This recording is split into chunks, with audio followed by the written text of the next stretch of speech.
Today I'm going to talk to you about my fat pig of a motorcycle, my KTM 1290 Super Adventure R. Shoo!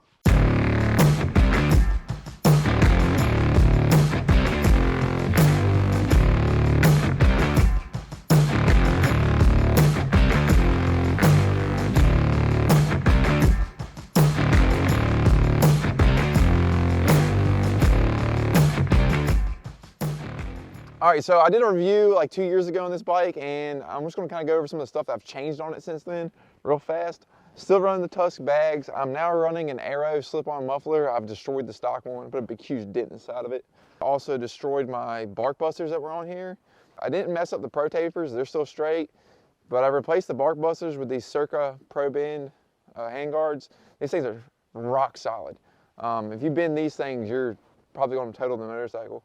Everybody asks where I got the graphics kit from. This is a Moto Pro Works graphics kit. It's a company out in the UK. They're awesome to work with. When I torched the side of this bike, I had that little fire. They sent me some new replacement ones. Had to pay for them, but they were pretty quick about getting me new ones. Along with that too, I'm also running the Cyclops, immersion, I think they are, signal inserts. They're freaking sweet. The front ones are crazy bright white lights when you're just white running lights, and they're still amber turn signals.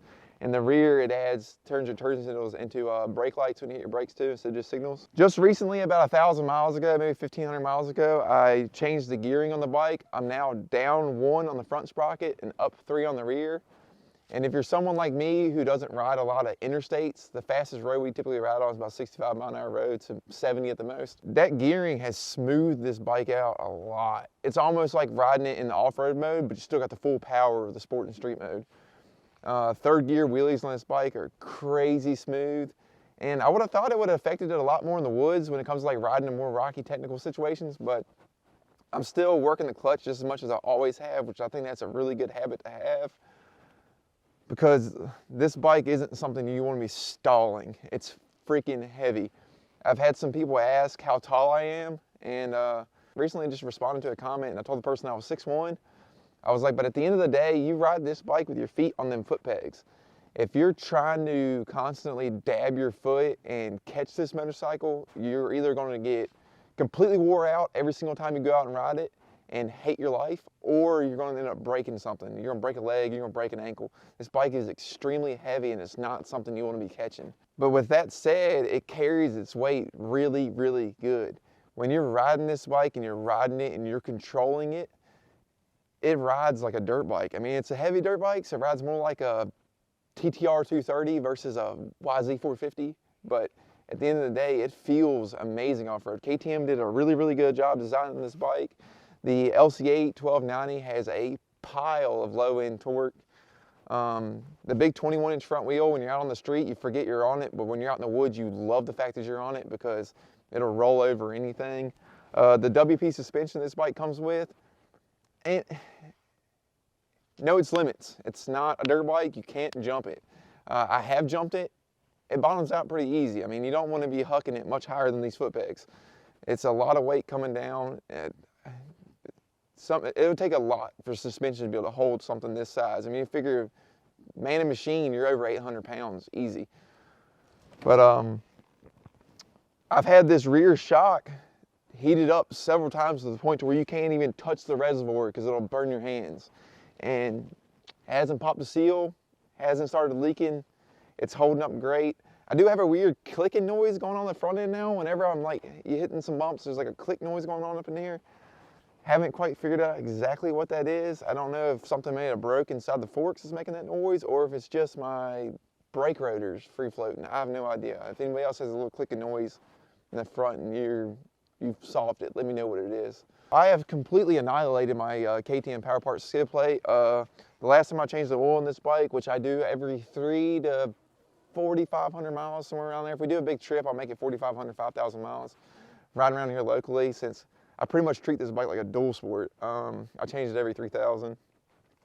That skid plate became a lot more fun to put on at the end of changes in the oil, but it's still holding up, and it's taken a lot of abuse. I actually jumped it once when we were in North Carolina and landed on a rock, and dude, I don't know how it saved the engine, but it did its job, and I couldn't ask for nothing better.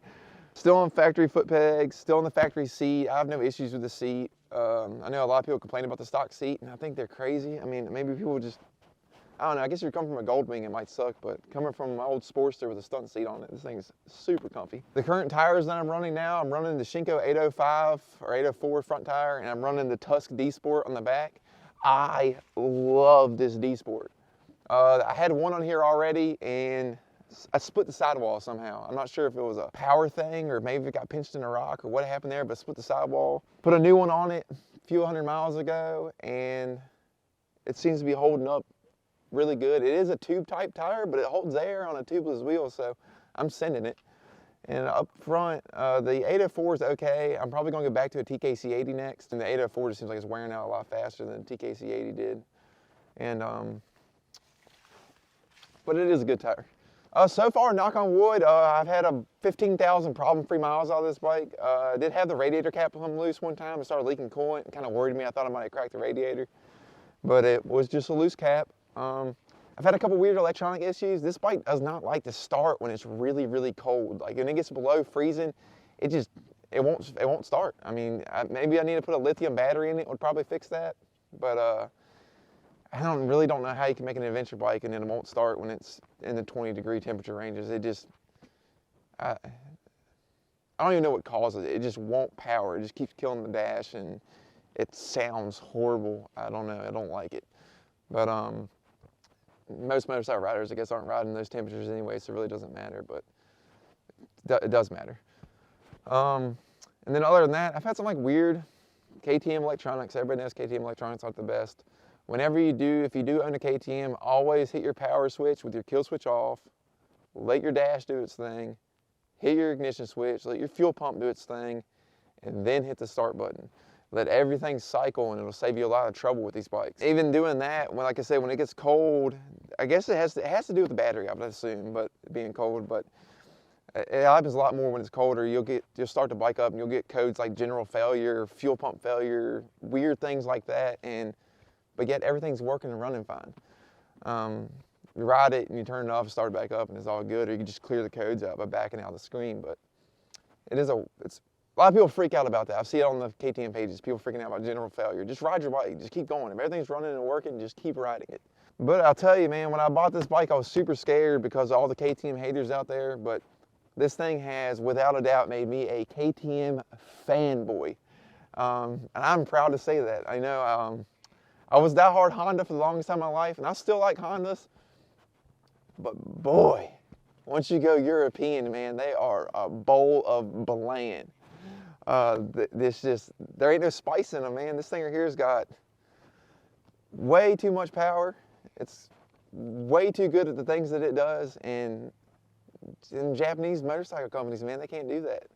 I have ridden the Tenere 700. I know a lot of people love that bike, and it's fun. I like it. I was debating between this and the T7 when I bought it, but just because the 790 did have a lot more problems, especially compared to like the 890. The 890 doesn't seem to have those issues, but man, if I would have bought the T7, I'll tell you right now, I would be a T7 fanboy too.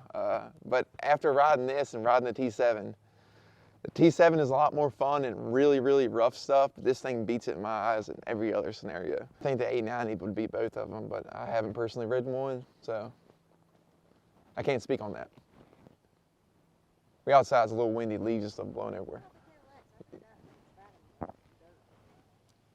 Megan's gonna say her little KLX puts this thing in the dirt. She can't even ride this thing. Okay, you need to shut your lip.